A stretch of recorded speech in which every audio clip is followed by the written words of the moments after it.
Where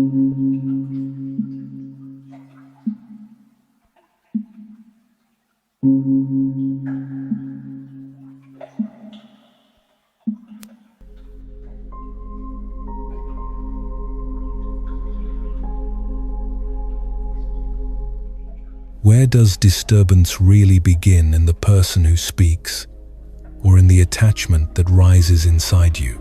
The Buddha taught that suffering doesn't appear the moment the world touches the senses, but the moment the mind clings to what appears. A sound arrives, a word is heard, an action is seen. By itself, that isn't the problem. The problem begins when the self appears. I feel attacked. I must defend myself. I refuse this. In that instant, reaction is born, and with it, the loss of calm. Buddhism calls this ignorance, not seeing clearly the process that turns a simple experience into suffering. But when awareness is present, the chain stops. Sensation remains sensation. Thought remains thought. There is no one who must react. These teachings are not here to teach you how to control the world, but to understand the origin of the inner movement that pulls you out of your center. Because when you see clearly how reaction arises, the power of being provoked dissolves on its own. And then you discover a simple and profound truth of the Dharma. No one can disturb a mind that does not cling. This is why detachment is the key to inner power. Long ago, there was a small monkey who lived on the edge of a warm forest, where the sun fell slowly over the leaves and the air smelled of ripe fruit. He wasn't evil, and he wasn't cruel. He was simply a being with hunger, a being with desire, a being with that quiet anxiety that all of us carry at some point. One day, while wandering, he saw a clay jar resting near a hut. Inside it was rice, white, shining, freshly cooked, like a promise. The monkey looked left, looked right, and his mind lit up with a single thought: it's mine. Without hesitation, he reached his hand into the jar.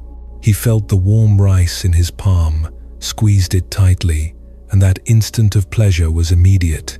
The satisfaction was real, but so was the trap, because when he tried to pull his hand out, he couldn't.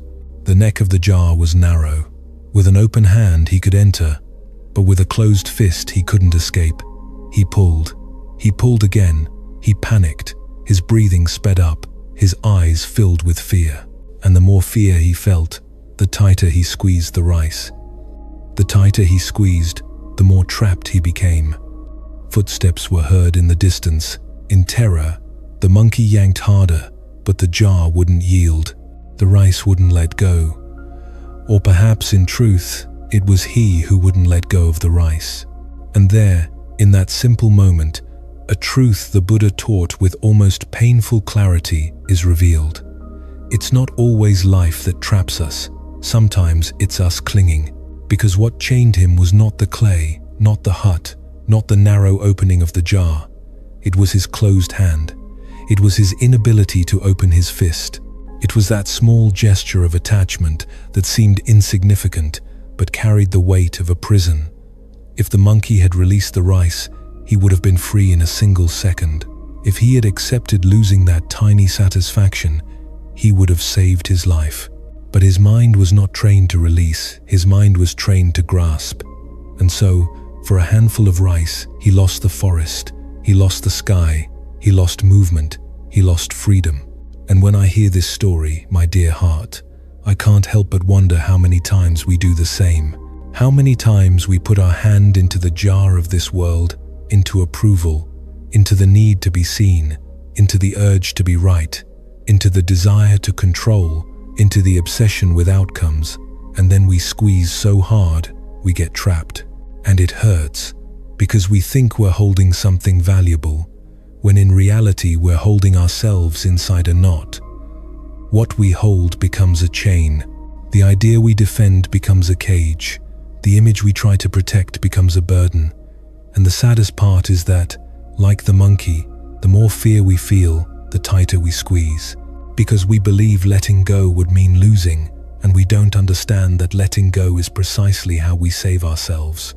In Buddhist practice, this is called upadana, the mental clinging that sticks like resin to what it desires, what it fears, what it believes it needs. It isn't always visible on the outside, but it is felt within as constant tension. The body becomes rigid, the breath becomes short, the mind becomes noisy, and a part of us lives as though it is always defending something, defending dignity, defending pride, defending position, defending the future, defending a story. But tell me, what peace can bloom in a heart that is always clenching its fist? The monkey did not know how to meditate. He didn't know how to observe desire, like a wave that rises and falls. He didn't know how to recognize that hunger is only a moment, pleasure is only a moment, life changes the way clouds change. He didn't know that freedom is not in getting what you want, but in not being enslaved by what you want. And maybe, if someone had been there, if someone had whispered to him tenderly, they would have said, "Open your hand, release. You're not losing rice, you're gaining your life." But the monkey, like so many beings, confused possession with safety, confused attachment with love, confused control with calm. And that confusion, my dear heart, is the origin of so much human suffering. Because sometimes we are not trapped by a problem. We are trapped by the belief that we cannot let go. We are not trapped by a person. We are trapped by the need for that person to be different. We are not trapped by failure. We are trapped by the image we tried to protect. We are not trapped by the past. We are trapped by the way we clench it inside memory. And so we live with a closed hand, as if the world will steal something from us if we loosen. We live tense, alert, defensive, and the price is high. The price is peace. And here is the quieter part of the teaching. It is not about stopping the enjoyment of life. It is not about becoming cold, distant, indifferent. Buddhist detachment is not rejection, it is lucidity. It is loving without chains. It is participating without clinging. It is having without losing yourself in what you have.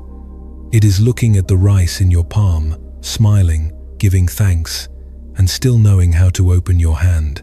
It is being able to say, if it stays, it's fine.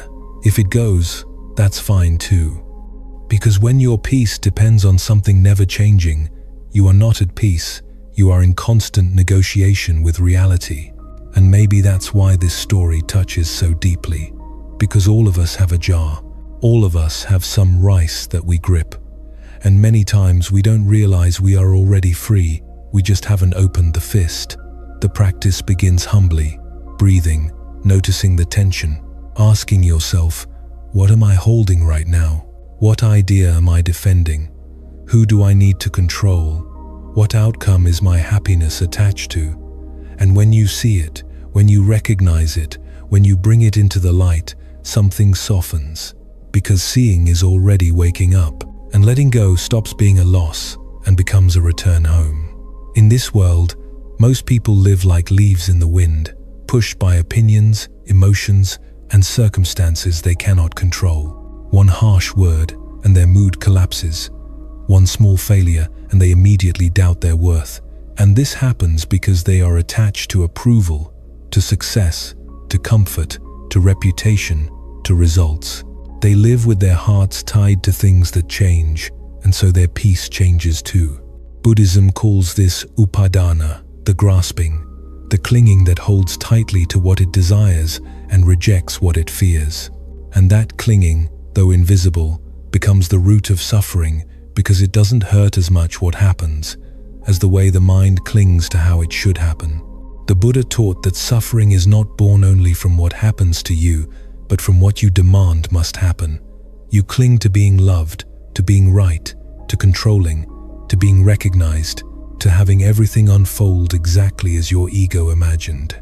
And every time life doesn't meet those expectations, your calm breaks. Why? Because your happiness was never fully yours. It was rented out to the external world, to what others said, to what the world approved, to what destiny delivered. But here comes the turn. When you begin to practice detachment, not from love or compassion, but from the need to control and the obsession with outcomes, something deeply transformative happens. You realize that nothing outside has the power to disturb your inner stillness unless you hand that power over. Detachment doesn't mean you stop feeling or stop caring. It means you feel with awareness. It means you care, but with wisdom. You show up with love. You act with intention. You give your best, but you no longer tie your identity to the outcome. If someone praises you or insults you, it no longer shakes you. If you win or lose, it no longer defines you. Your center remains serene. This is not coldness, it is clarity. Because when you stop reacting emotionally to everything, you create space. And within that space, peace grows. In Buddhism, that space is like a moment of lucidity where you are not a slave to emotion. You are the one who sees it arise, sees it exist, and sees it fade. And when you truly detach, you become like a tree in the middle of a storm, firm, rooted, calm, impossible to knock down. If someone insults you, you do not need to respond. You smile because you understand.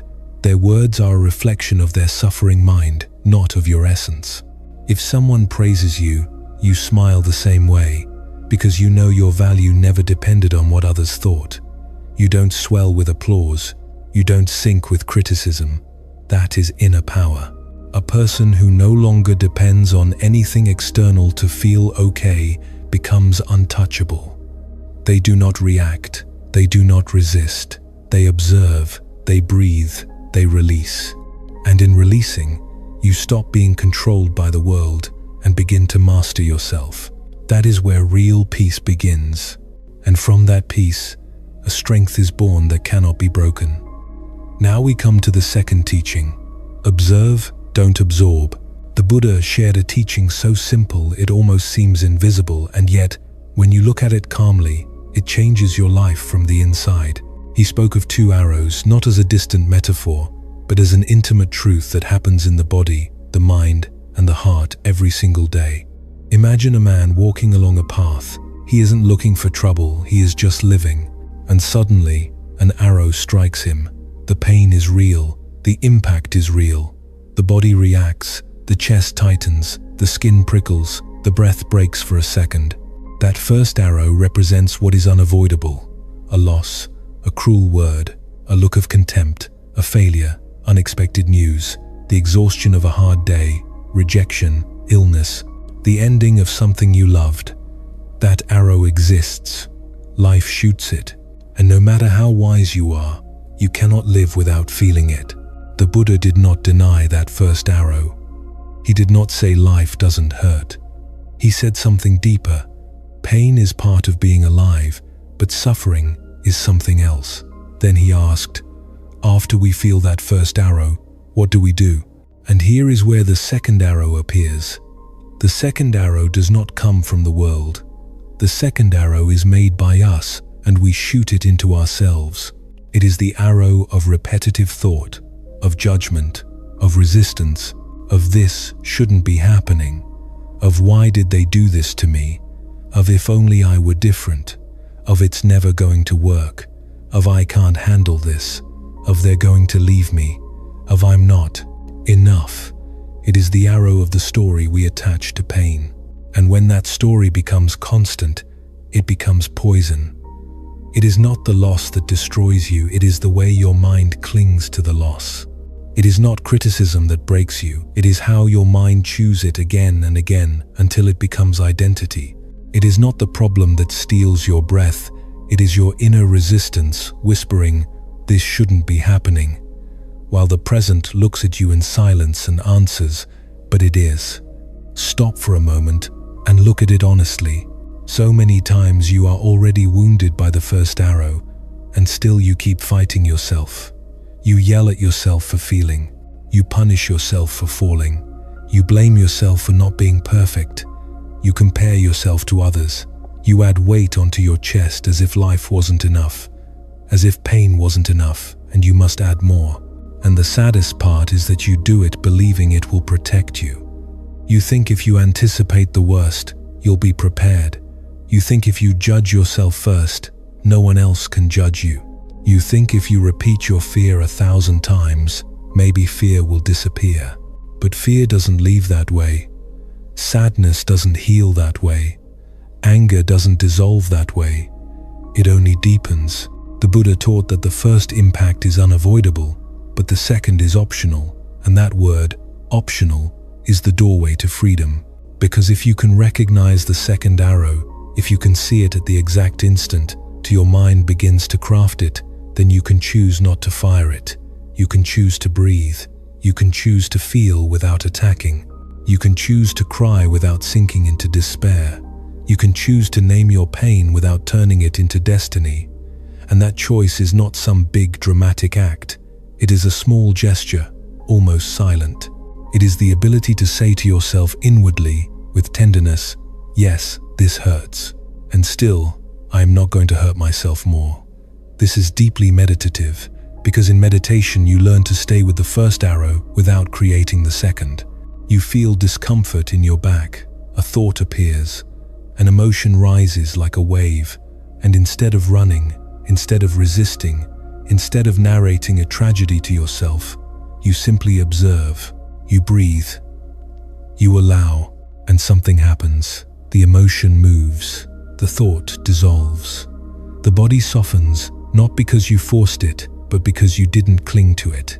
That is the secret. The mind suffers when it grasps. The mind is freed when it learns to see. And this is not only for monks. This is for you out in the street, at work, at home, with your family, with your wounds. It is for you when someone speaks to you harshly and your ego wants to strike back. The first arrow is their tone. The second arrow is your story. They disrespected me. This always happens to me. Nobody values me. It is for you when you see something on social media and you compare yourself. The first arrow is the image. The second arrow is your mind saying, I'm not worth anything. I don't have that. I'm not enough. It is for you when you make a mistake. The first arrow is the mistake. The second arrow is the shame, the self-condemnation, the inner whip that doesn't stop. That's why the Buddhist path is not about hardening yourself. It is about softening with awareness, becoming someone who feels deeply but no longer destroys themselves with their own hands. Someone who recognizes pain but doesn't identify with it. Someone who walks through the storm without becoming the storm. And when you understand this, you begin to live differently. Because you are no longer searching for a life without arrows, you are searching for a mind that does not shoot itself. You are searching for a presence that, even wounded, remains dignified. You are searching for a heart that does not close, but learns to heal from silence. And here comes the most beautiful part. When you stop firing the second arrow, you don't only become freer, you become more compassionate. Because you begin to look at others and understand they are wounded too. That often the anger they throw at you is their second arrow. That the judgment they project is their fear. That their harshness is unheld pain.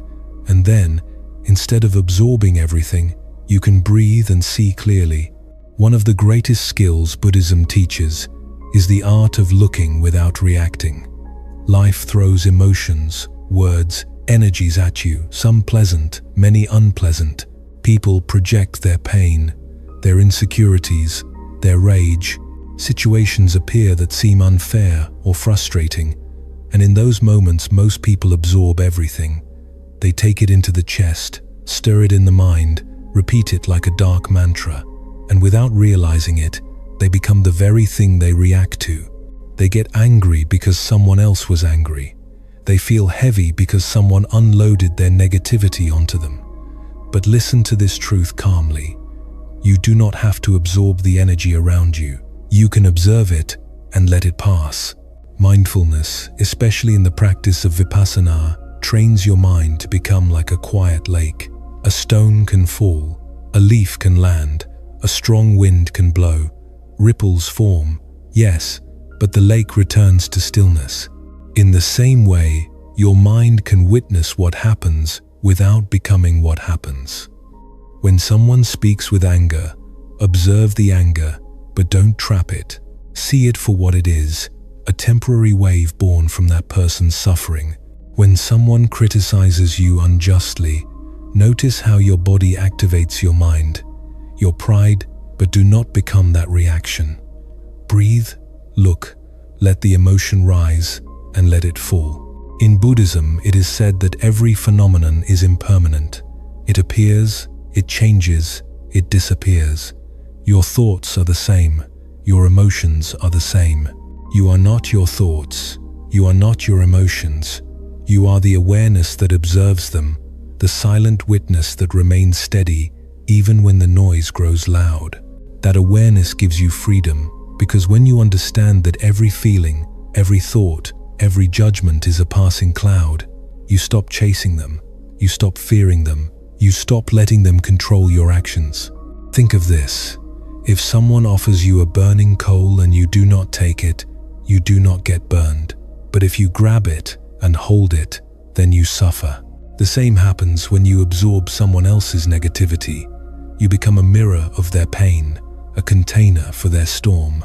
But when you observe instead of absorbing, you create emotional distance.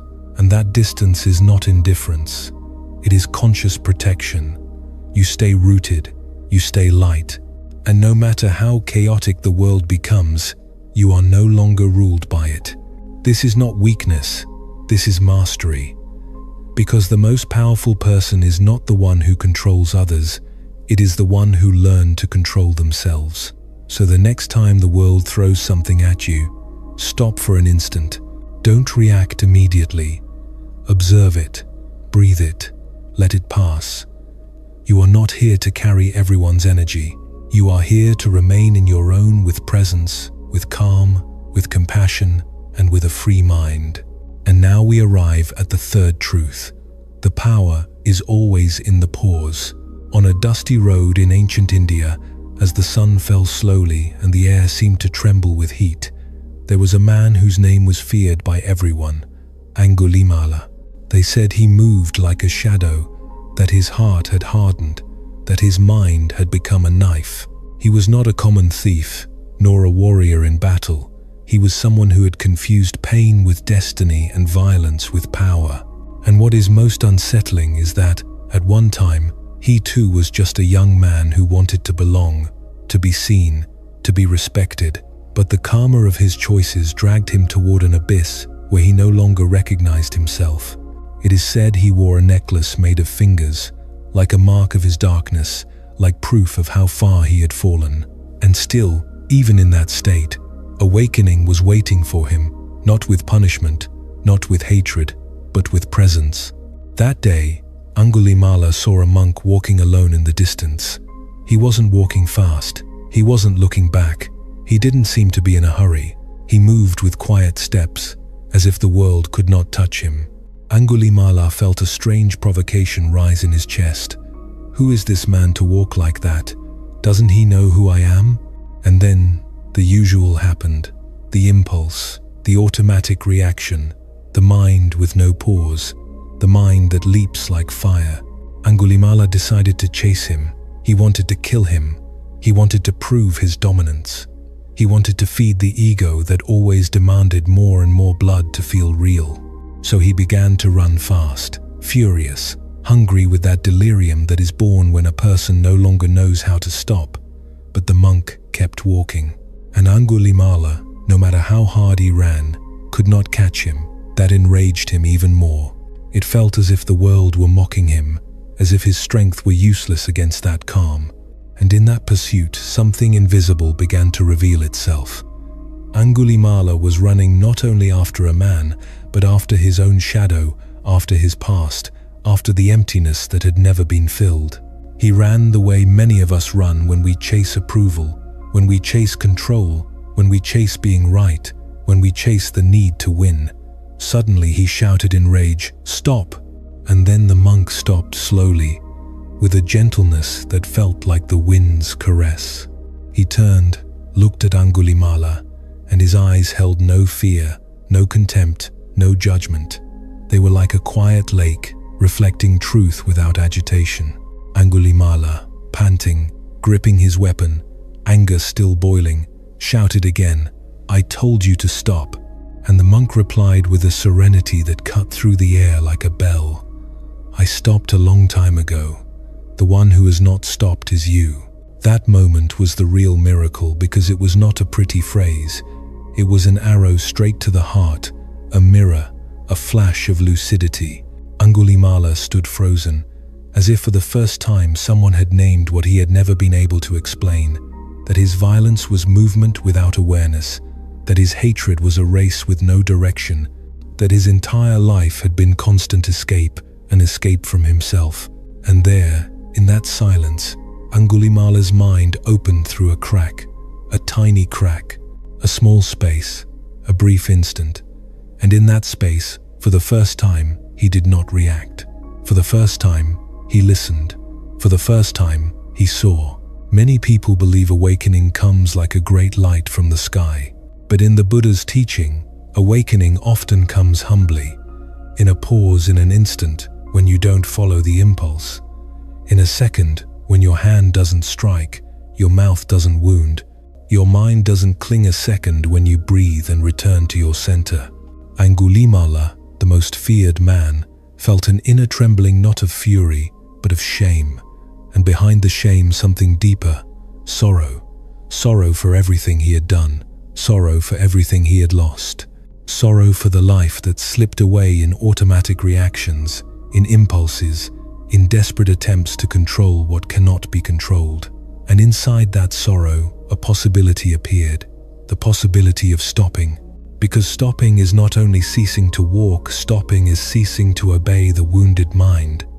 Stopping is ceasing to feed the ego that is always hungry. Stopping is recognizing, I have been living asleep. Stopping is saying, today, in this moment, I choose something else. And the Buddha, because that monk was the Buddha, did not attack him, did not humiliate him, did not reject him. He received him, the way you receive someone who has suffered too long inside themselves. And so the killer became a disciple, not because anyone forced him, but because one instant of pause returned his soul. This story is not only ancient, it is intimate, it is yours, it is mine. Because Angulimala lives in every moment, we feel the urge to react. He lives when we are insulted and the ego wants to strike back. He lives when fear tightens the chest and the mind wants to run. He lives when life pushes us and we respond with the same violence with which we were wounded. He lives when we argue to win, when we shout so we don't have to feel, when we run so we don't have to look at our own sadness. And the Buddha also lives there in the possibility of pausing, in that small space where, for an instant, we can see what is happening without becoming it, in the conscious breath, in the silence that breaks the cycle, in the saving question, am I reacting or am I choosing? Because transformation does not begin when everything changes outside. It begins when you stop inside. In every difficult moment, before the explosion, before the regret, before the storm, there is a tiny space, a brief instant between what happens to you and how you respond. That moment is small, and most people miss it. But that moment is everything. The Buddha understood this deeply. He taught that we are not prisoners of what happens. We become prisoners of our automatic reactions, and those reactions are fast. Someone insults you, and the ego wants to answer immediately, to hit back with words. Someone cuts you off in traffic, and anger rises like fire. A challenge appears, and fear tightens around you without asking permission. But here is the truth. You are not that first emotion. You are not that impulse. You are the one who can pause and choose. That pause is power. That pause is freedom. In that brief instant, if you train yourself, you can breathe, return to your center, and ask, what is the wise response here? Not the emotional one, not the habitual one, but the conscious one. Most suffering begins because we react blindly. We say words we don't truly mean. We take actions we later regret. And it all happens because we let emotion hijack the moment. But when you insert a pause, just a single breath, a heartbeat of stillness, you break the pattern.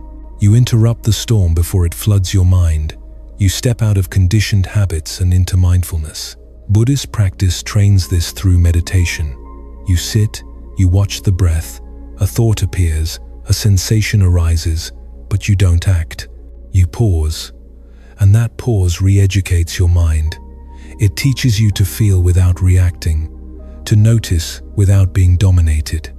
The more you practice, the stronger your pause becomes. You move from reacting instantly to observing instantly. You learn to speak, not to wound, but to heal. You learn to act, not from impulse, but from grounded clarity. And with time, you realize the pause didn't only prevent harm, it created space for wisdom. You didn't just avoid reacting, you rose above the chaos. That is true strength, not how quickly you react, but how deeply you can pause, because in that pause you reclaim your power, you reclaim your inner space. And from that stillness you move with intention, not with emotion. So the next time something shakes you, remember, you don't have to react. You can pause, you can breathe, and in that breath, you become free. Now, let the fire go out on its own. Enter this story as if you were entering a temple at dawn, without hurry, with a gentle breath, with a mind ready to release noise. Imagine a dirt path, quiet trees, and the sun barely touching the leaves. The Buddha is seated in silence, like a mountain that doesn't need to defend itself. His presence does not push, does not argue, does not demand. It simply is. And in that being, there is something that calms even before anyone speaks. Then a man arrives carrying rage, resentment, sharpened words. He approaches like a storm looking for somewhere to land. And without greeting, without asking, he begins to insult. He does it with force, with pride, as if each word were a stone thrown to break the stillness. You are a fraud. You deceive people. You are nothing. And as he shouts, he waits for a reaction. He expects the silence to break. He expects the Buddha to stand, to confront him, to throw fire back, because that is the world's habit. If you hurt me, I hurt you. If you attack me, I attack you. If you humiliate me, I prove who I am. But the Buddha does not move. He does not defend himself. He does not justify himself. He remains there, breathing as if the insult were only wind. His eyes hold no contempt. His face holds no pride. There is only calm, only presence. And that calm, at first, confuses, because when someone comes with fire, they need you to be wood. The man, unsettled, shouts louder. He escalates. He wants to provoke, to enter your mind, your chest, your blood. But the Buddha stays the same, like a lake that receives a stone and returns to being a mirror. And then, when the man runs out of air, out of words, out of strength, he pauses, and in that pause, the Buddha speaks. Not to win, not to hurt, but to show. He asks gently, if you bring a gift to someone, and that person does not accept it, whose gift is it? The man falls silent, because the question is not a trick, it is a light. And he answers, well, if they don't accept it, it remains mine. The Buddha nods, as if confirming something obvious and sacred. Then if you offer me anger, and I do not accept it, whose anger is it? And something happens that cannot be seen from the outside, but is felt within, because suddenly the man understands not only with the mind, but with the heart. The rage he threw found nowhere to stay. His insults could not catch fire. His flame had no fuel, and that fire, which seemed so powerful, becomes heavy. It becomes his, and it burns him. This story is not only about how you respond to others, it is about how you respond to yourself. Because many times, the insult doesn't come from outside, it comes from within. There are days when your own mind arrives like that man, accusing you, judging you, humiliating you. You're worthless. You always fail. You'll never be enough. And instead of observing, you accept it. You take the gift of poison. You take the torch, and you burn from the inside. Buddhism teaches something profoundly liberating. You don't have to accept everything that arrives at your door. Not every thought is truth. Not every emotion deserves your obedience. Not every impulse is your destiny. There is a sacred space between what is thrown at you and what you receive, and that space is your freedom. When you understand this, the world changes because you no longer depend on the peace others give you.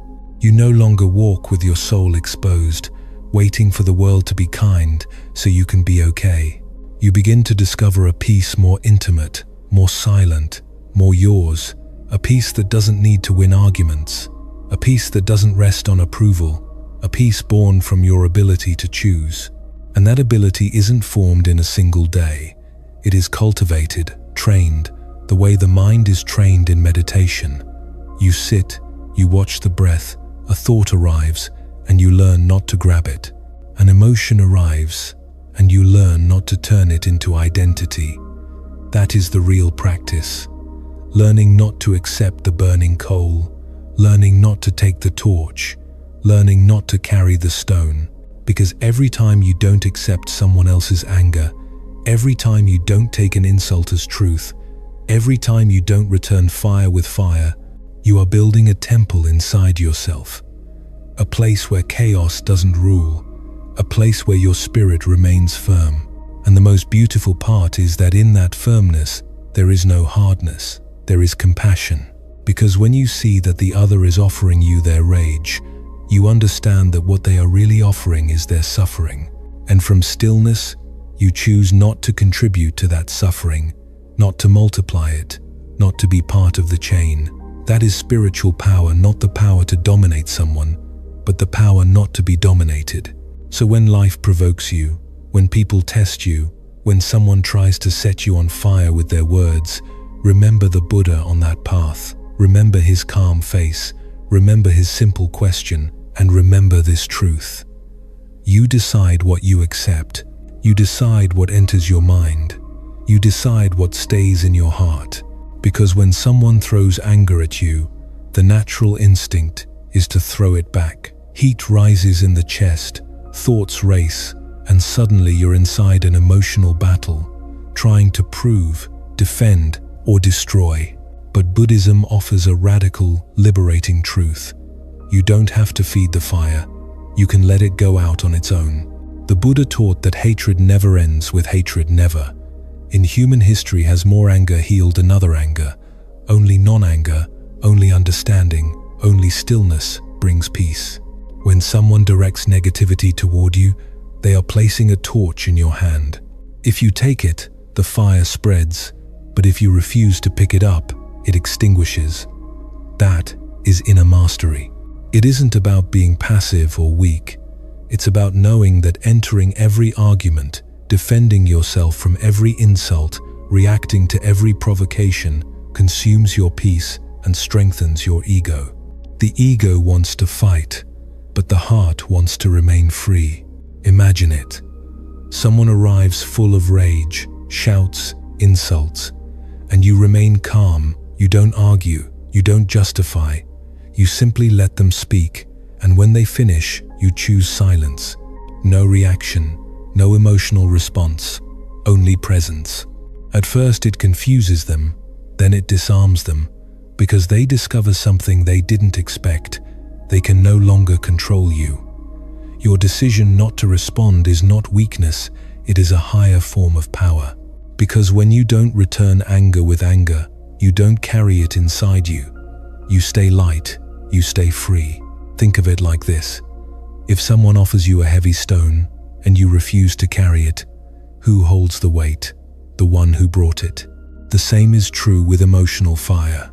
If you don't pick it up, it remains with them, and little by little, it dies out. And letting the fire go out also protects your mind, because every reaction strengthens a habit in the brain. If you answer negativity with more negativity, you train yourself to be reactive, irritable, unstable. But if you consistently choose calm and space, you reprogram your mind for peace, for wisdom, for self-control. You become like a stone temple in the middle of a storm. No matter how hard the wind blows, it cannot move you. That is what you are becoming. Someone whose peace cannot be disturbed, because you have understood that your energy is sacred, and you refuse to waste it on useless fires.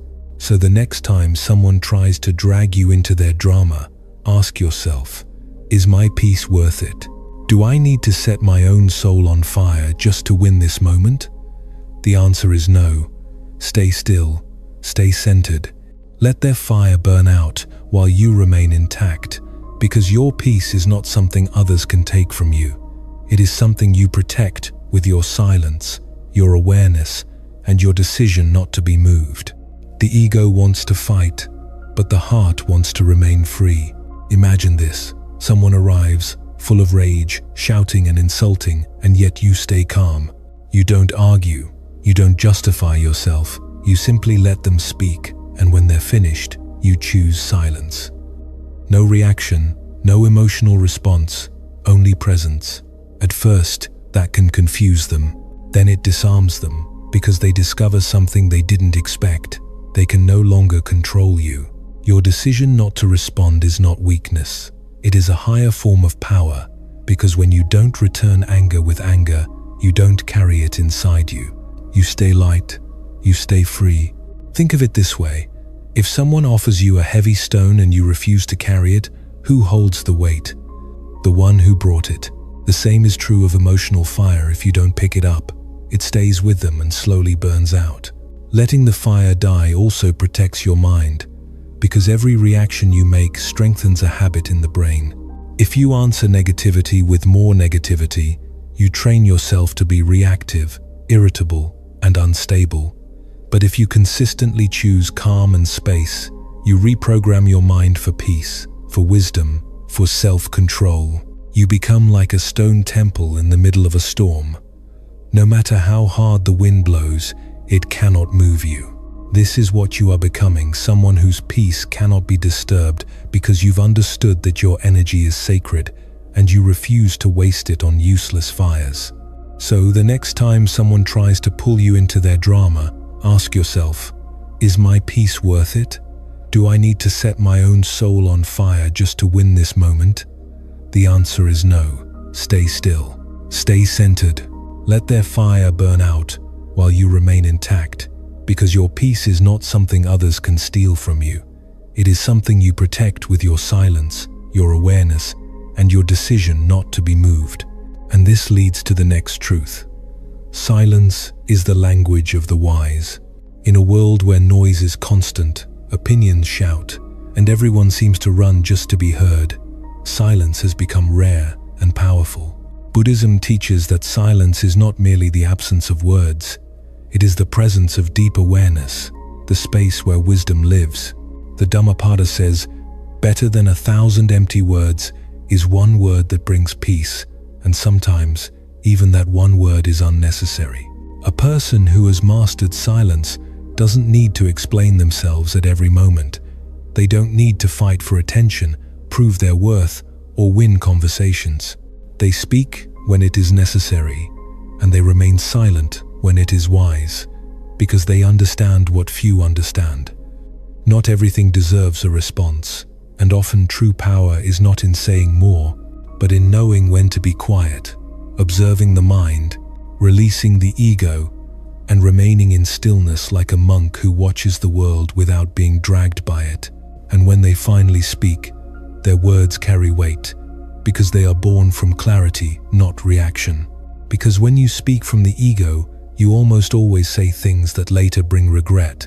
You say too much, you defend yourself too aggressively, you argue for too long, and you lose your peace just to win an argument that, in the end, didn't even matter. But when you begin to cultivate inner silence, you understand something essential. Not every action deserves an answer. Not every opinion needs a reaction. Not every insult needs to be returned. And this doesn't mean you let people walk over you. It means you have become so firm within yourself, so secure in your center, that you no longer feel the need to prove anything. You realize your value is not in how loud your voice is, but in how steady your spirit remains. Silence is not weakness. Silence is control. It is the ability to stay rooted when you are provoked, the decision not to let chaos shake your inner peace. When someone attacks you with words, life places you at a crossroads. You can react, defend yourself, and fire back, playing the same ego game, or you can remain silent, not from fear, but from deep understanding. because you know their words are a reflection of their mind, not of your essence. That is where silence becomes your armor. Imagine someone yelling at you, trying to provoke you, waiting for you to break, and you say nothing. You look at them not with hatred, not with arrogance, but with complete stillness, and that stillness speaks louder than any words. It says, "I don't fear you, I don't need your validation, and I will not give you the power to control my state of mind." That is power, that is spiritual maturity, that is the language of the wise. The Buddha himself was a master of silence. He would sit calmly when questioned by those who wanted to trap him with words. He knew that arguing with ignorance often feeds its silence, on the other hand, often dissolves it. When you choose silence instead of reaction, you do three things at once. You protect your energy, because words are powerful, but they also consume constant debate, and emotional reactions drain the mind. And silence preserves that energy for what truly matters: your inner growth, your peace, your purpose. You gain clarity, because in silence you can observe precisely. You see the situation as it really is, and you notice your own emotion before it erupts. And when you do choose to speak, your words come alive from wisdom, not from the wound. You break the pattern, because most people expect a reaction. Many people feed on conflict, and your silence cuts the circuit of their control. It leaves them confused, powerless, because no one can play with someone who refuses to enter the game.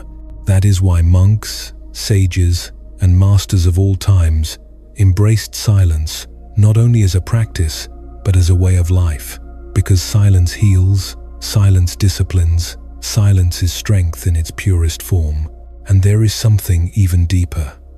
Silence is not only about not speaking to others, it is about learning to be silent with yourself. How many times do you drown in mental noise, judging yourself, worrying, reliving the past, fearing the future? True silence appears when thoughts stop dominating you, when the mind becomes still like a serene lake, and awareness observes without fear, without craving, without noise. That kind of silence is not only powerful, it is transformative. If you truly want to become impossible to provoke, if you want to live from a deep peace, begin with this practice. Don't rush to speak. Don't respond from impulse. Breathe, pause, and ask yourself, is this silence more powerful than anything I could say right now? Most of the time, it is because silence doesn't mean nothing is happening. It means everything is happening within you. In that silence, you grow. In that silence, you heal. And in that silence, you discover the power you always had, but were too distracted to notice. And now we arrive at a truth that completes the circle. Acceptance ends all suffering. At the heart of Buddhist wisdom lives a truth many do not want to face.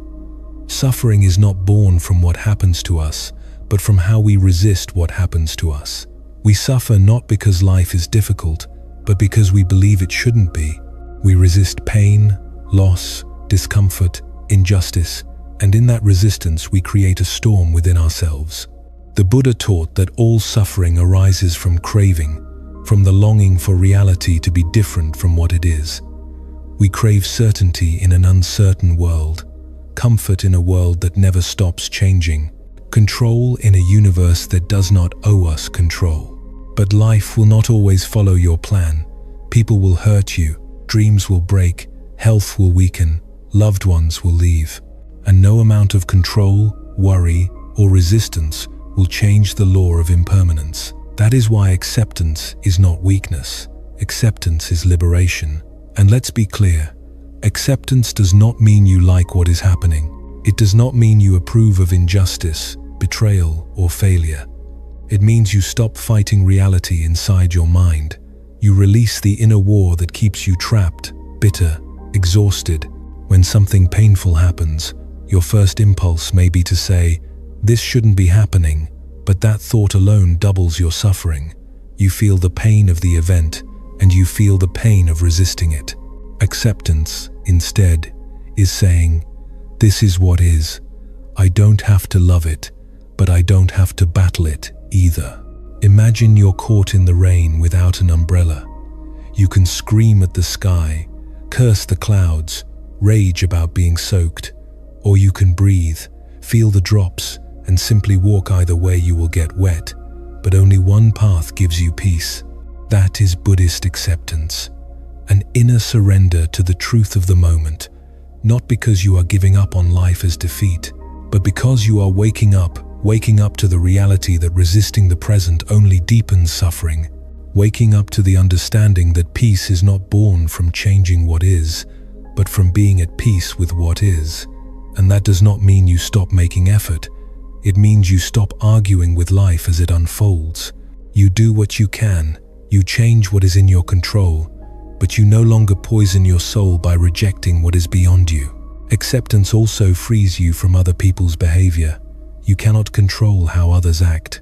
People may disrespect you, misunderstand you, or treat you poorly, and still you can choose not to resist the reality of who they are, because that resistance only chains you tighter. When you accept, you don't become submissive. You become free, because you stop spending your life fighting the inevitable.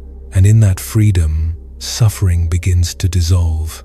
Like a wave returning to the sea, you can spend your life trying to fix others, or you can accept who they are and set clear boundaries from peace, not from rage. When you accept people as they are, not from resignation, but from recognition, you reclaim your emotional power. You stop needing them to behave a certain way in order to be okay. You stop being controlled by their actions and begin to live from inner stability. Even with yourself, acceptance is the first step toward transformation. You cannot change what you have not accepted. You cannot heal what you still deny.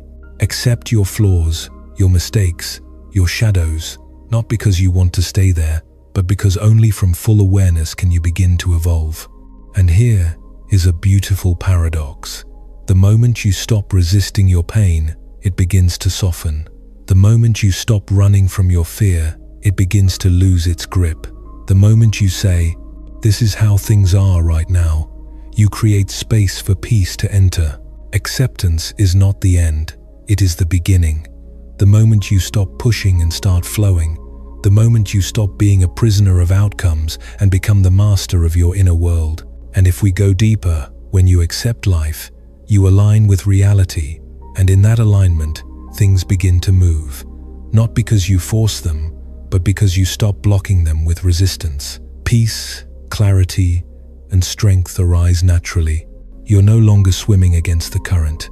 You flow with life, adjust with grace, move with wisdom.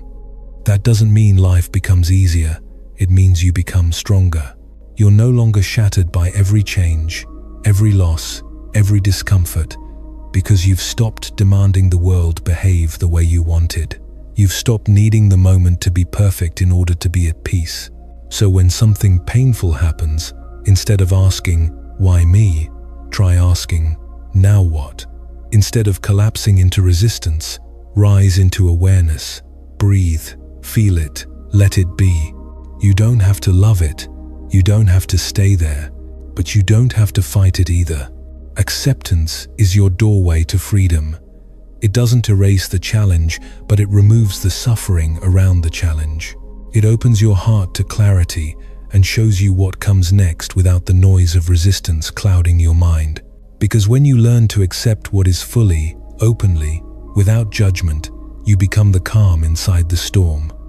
You stop being a victim of circumstances, you stop being ruled by fear, and you begin to walk through life with the quiet confidence of someone who knows, "I can face whatever comes because I no longer need to fight it." That is true peace. And the best part is that peace isn't waiting for life to be perfect. It's waiting for you to stop resisting, right here and now. And now look at something most people ignore: the power of focused energy over time. In the Buddha's teachings, there is a profound truth that often goes unnoticed. Small and consistent efforts of the mind, when repeated, create real and lasting change. This is called bhavana, the training and cultivation of the mind. Simply put, your life moves in the direction of your attention. And when your focus is calm, steady, and purposeful, Even the smallest inner changes can open enormous doors. But here is the challenge for many: scattered energy. Attention is pulled in too many directions. People react to random comments, get dragged by phone notifications, get pulled by emotions they never pause to observe. The mind jumps from past regrets to future worries, from comparing to doubting, from the present to noise, over and over. And that scattered attention doesn't just exhaust you, it weakens you. Because energy without direction is like water without a bowl. It spills, it evaporates, it disappears. But when you begin to hold that energy with mindfulness and clear intention, everything starts to change. Distraction thins your energy, makes your mind quick to react, leaves your spirit restless. Buddhism shows the opposite path.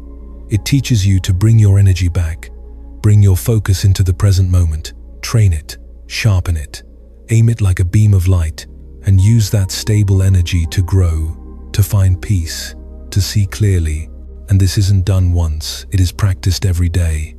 With every breath, with every reaction you choose not to follow, with every negative thought you notice but don't obey, with every moment of stillness in the middle of noise. And little by little, something beautiful, almost invisible begins to happen.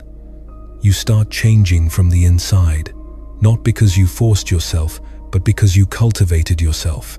Understand it like this. Imagine a drop of water falling on the same rock every day. One drop seems like nothing, but drop after drop, over time, the rock is shaped. Your mind works the same way. Every time you return to awareness, you reshape it. Every time you choose calm instead of reaction, you build discipline.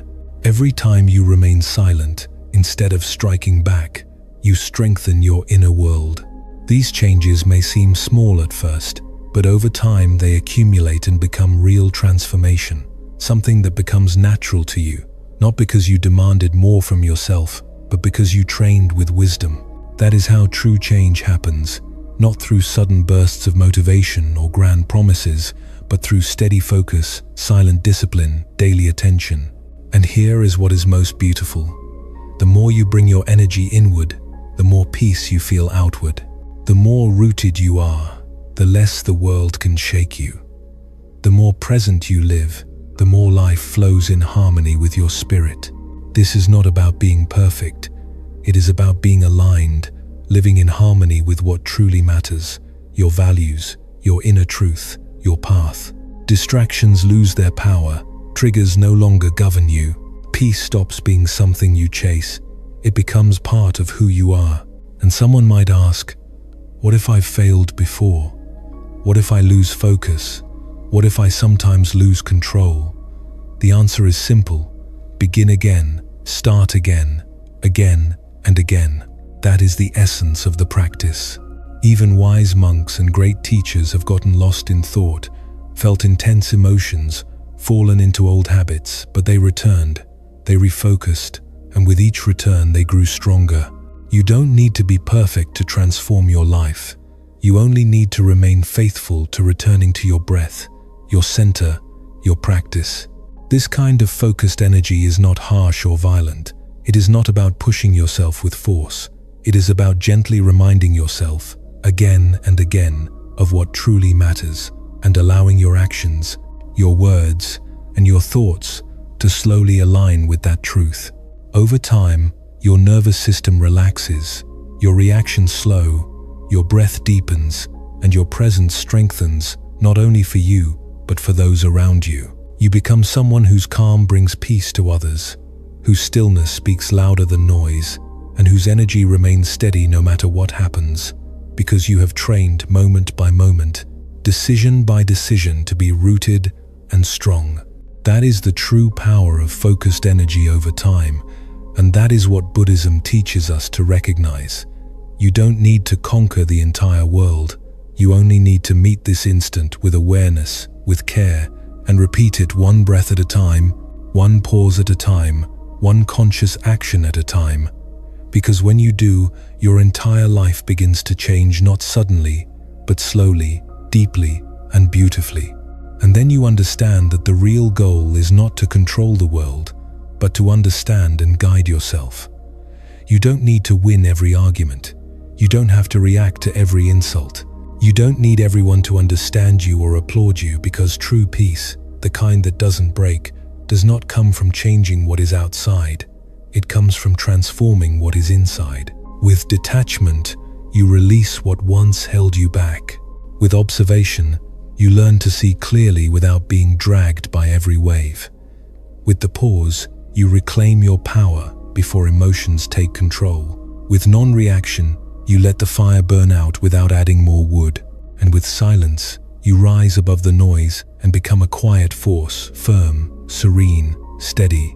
With acceptance, you stop resisting reality and learn to flow with it. And with focused energy, slowly and gently, you rebuild your life from the inside out. This change doesn't happen overnight. It is a daily practice, a return to stillness, moment by moment. And the more you walk this path, the stronger and more rooted you become. People will still try to disturb your peace. Life will keep moving, but you will no longer be ruled by it. You will observe it, you will understand it, and you will remain calm within it. That is true freedom. That is real strength. So the next time life tries to shake your balance, remember, you are the mountain, you are the stillness, you are the space between the trigger and the response, and inside that space, nothing can truly harm you.